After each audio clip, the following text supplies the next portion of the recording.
আগে আমরা দেখছি কি বাইনারি থেকে আমাদের মূল কাজ যেটা থাকে সবসময় বেশিরভাগ কাজ থাকে যে বাইনারি থেকে হেক্সাডেসিমাল নেওয়া, বাইনারি থেকে অক্টাল নেওয়া, বাইনারি থেকে দশমিক নেওয়া। এই টপিক নিয়ে সাধারণত বইটা সাজানো হয়েছে। তো বাইনারির দিক দিয়ে মানে বাইনারির প্রতি খুবই গুরুত্ব দেওয়া হয়েছে। তো বাইনারিটা আমরা আগের ক্লাসে দেখছি যে বাইনারি থেকে কীভাবে দশমিকে নিতে হয়, মানে রূপান্তর করতে হয়। আরেকটা কথা বলে নেই যে আমরা শুধু দেখছি বাইনারি থেকে দশমিকে কীভাবে রূপান্তর করা হয় দশমিক সংখ্যা ব্যতীত, যেমন 1 2 3 1 1 0 1 1 এরকম যে পয়েন্ট সংখ্যা ব্যতীত, যেন আমি এখানে 0.01 লিখতেই পারি। পয়েন্ট সংখ্যার ক্ষেত্রে কিন্তু নিয়ম আলাদা আছে, ওটা আমরা আস্তে আস্তে দেখাবো। তো বাইনারি টু ডেসিমেল বা দশমিক, আর দশমিক টু বাইনারি। আমরা গত ক্লাসে দেখছি যে বাইনারি থেকে দশমিক দেখছি, এখন দশমিক থেকে কীভাবে বাইনারি রূপান্তর করতে হয় ওগুলো দেখব। একটা দশমিক সংখ্যা যেমন 2 3 4 ইচ্ছা, যার যেরকম ইচ্ছা, এটা কিন্তু দশমিক সংখ্যা কীভাবে চিনবো এখানে 10 দিয়ে দিব।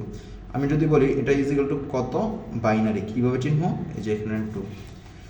তো বাইনারির ক্ষেত্রে দুইটা নিয়ম আছে। সাধারণ সবচেয়ে সহজ নিয়ম আগে দেখাই। সবচেয়ে সহজ নিয়ম হলো এখানে একটা রাফ নিলাম রাফ। সর্বপ্রথম লিখবা 0 1 2, মানে দ্বিগুণ করে লিখবা 1 2, 2 এর দ্বিগুণ 4, 4 এর দ্বিগুণ 8, 8 এর দ্বিগুণ 16, 16 এর দ্বিগুণ 16 এর দ্বিগুণ কত 32। তো আমার দশমিক সংখ্যায় যে সংখ্যা দেওয়া থাকবে, এখানে অনেক বড় সংখ্যা নেওয়া হয়ে গেছে, এটা দিলে সাধারণত বুঝবেন না বা বুঝবে না। প্রথম নিলাম 24। তো প্রথম আমার একটু চিন্তা করতে হইব যে আমার যে দশমিক সংখ্যাটা দেওয়া আছে ওই দশমিক সংখ্যা কি কি। আমার এই রাফের মধ্যে তো এটা লিখলাম, 2 এর গুণিতক লিখলাম 2 2 2 2 2 2 দুগুণে 4, 4 দুগুণে 8, এরকম 2 গুণ করে লিখলাম। কোন কোন সংখ্যা যোগ করলে 24 হইব ওইটা আমার আগে চিন্তা করতে হবে। যেরকম যদি 32-এর সাথে যে কোনো জিরো সংখ্যা যোগ করলে কিন্তু 24 কখনো হইব না, কারণ 32 24-এর চেয়ে বড়। তো আমার সর্বপ্রথম নিতে হবে 16। তো যদি আমি 16 নিই, 16 আর 8 কত 4 4 24, 16 আর 24, এ দুইটাই আমার কি 24 হয়ে যায়। তো আবার 16 20, 16 প্লাস 4 20, 20 আর 2 কত 22, 31, 24 কিন্তু হয় না। আবার 8 12, 12 13 14 15, তাও 24 হয় না। তাহলে আমার কোন দুইটা সংখ্যা 24 হইতে পারে? দুইটা সংখ্যা হতে পারে, তিনটা সংখ্যা হতে পারে, চারটা সংখ্যা হতে পারে, যে কোনো খুশি হতে পারে। আমার এই জায়গায় দুইটা সংখ্যা 24 হয়ে গেছে। তো 24 সংখ্যা হয়েছে 16 এবং 8-এর যোগফলে 24 হয়েছে।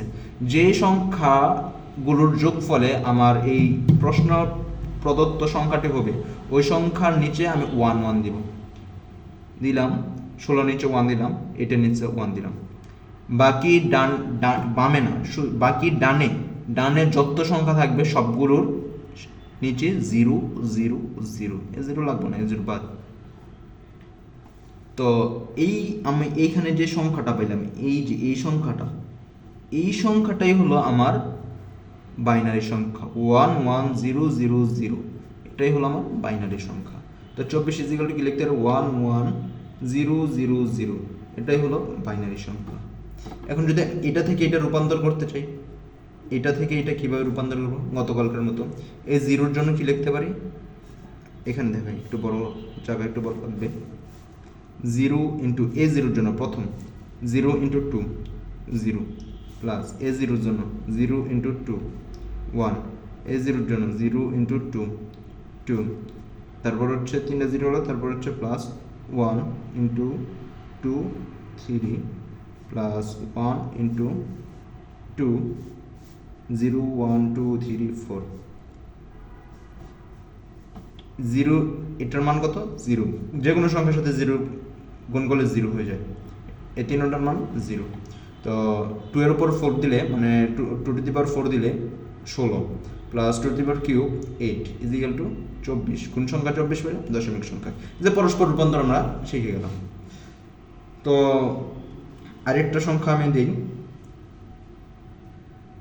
33 দিলাম, এটার যদি আমি বাইনারি সংখ্যায় বলি তাহলে কি হবে, এটা তোমরা করবা বা বই দেখে আরও অনেক উদাহরণ আছে ওইগুলো করবা। এখন আমি এ জায়গায় যদি আরেকটা জিনিস বলতে, এই জায়গায় যদি আমি 24 না দিয়ে 25 দিতাম, দিতেই পারি, তো 25 দিলে আমার কোন কোন সংখ্যা যোগ করলে 25 হতে পারে? 16 আর 24 আর এই 1 25, তো 16 যাইতেছে, 8 যাইতেছে, 1 যাইতেছে। তখন আমার বাইনারি সংখ্যাটা কীভাবে হইতো? 16, এই যে 16 নিচে 16 এর জায়গায় আমি লিখবো 1, 8 এর জায়গায় লিখবো 1, 1 এর জায়গায় লিখবো 1, মাঝখানে 4 এবং 2 এর জায়গায় লিখবো 0 0। তাহলে আমার বাইনারি সংখ্যা কত হইতেছে? 1 1 0 0 1।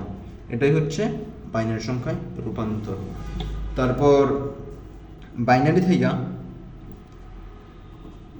অক্টাল সংখ্যা, বাইনারি থেকে অক্টাল, অক্টাল থেকে কীভাবে দশমিকে গেছি এটা কিন্তু আগের ক্লাসে দেখানো হয়েছে। তো বাইনারি থেকে অক্টাল বা অক্টাল থেকে বাইনারি, সর্বপ্রথম আগে যেটা হচ্ছে অক্টাল থেকে বাইনারি।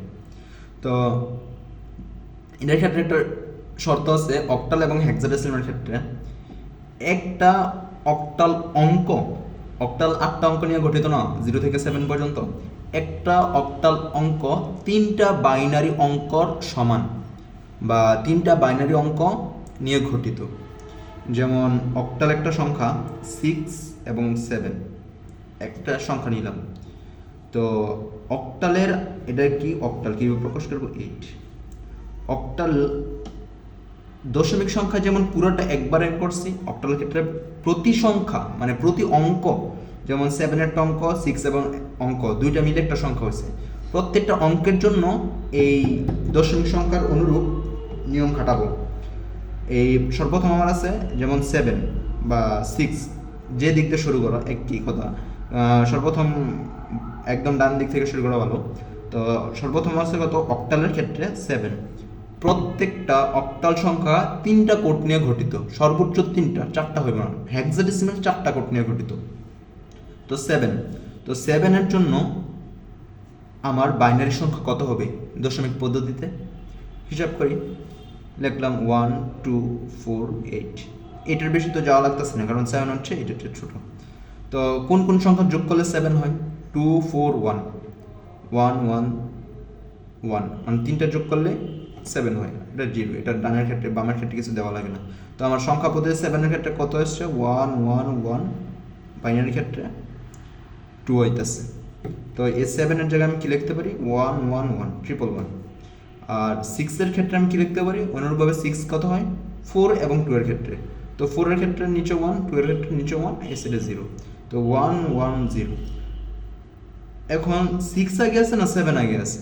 6 আগে আছে মানে 6 বামে আছে, 6 এর মান বেশি আর 7 এর মান কম, বা এটা একক সংখ্যা পদ্ধতি আছে, এটা দশকে আছে, মানে যদি দশমিক চিন্তা করি, কিন্তু এটা আসলে ঠিক না এভাবে বলা, যাতে বুঝতে পারো এই জন্য বলছি আর কি। তো যেহেতু 6 বামে আছে, 6 এর দশমিক পদ্ধতিতে মান কত আসছে? বাইনারিতে মান কত আসছে? 1 1 0, 1 1 0 আগে লিখবা, বা সর্ববামে যেটা থাকে ওইটা থেকে শুরু করবা, তারপর আস্তে আস্তে মান লিখে যাবে। 6 এর পরের সংখ্যা কি? 7, 7 এর মান কত আসছে? 1 1 1। এখানে গ্যাপ হয়ে গেছে, গ্যাপ না দিলেও চলে। এটাই আমার কি অক্টাল থেকে বাইনারিতে রূপান্তর। এখন আসো হেক্সাডেসিমাল, বাইনারি থেকে হেক্সা বা হেক্সাডেসিমাল সংক্ষেপে লিখলাম। তো বাইনারি থেকে হেক্সাডেসিমাল, অনুরূপভাবে একই নিয়ম, শুধুমাত্র হেক্সাডেসিমালের ক্ষেত্রে 4টা সংখ্যা নিতে হয়। যেরকম ধরো একই নিয়ম, এই যে আমি অক্টালের ক্ষেত্রে 66 নিয়েছি, বাইনারি হেক্সাডেসিমালের ক্ষেত্রে 66 নিয়েছি। এটা আমি বললাম যে আমার হেক্সাডেসিমাল আছে, যে 16 দিয়ে প্রকাশ করলাম, হেক্সাডেসিমাল আছে, এটা ইজ ইকুয়াল টু কত? বাইনারি।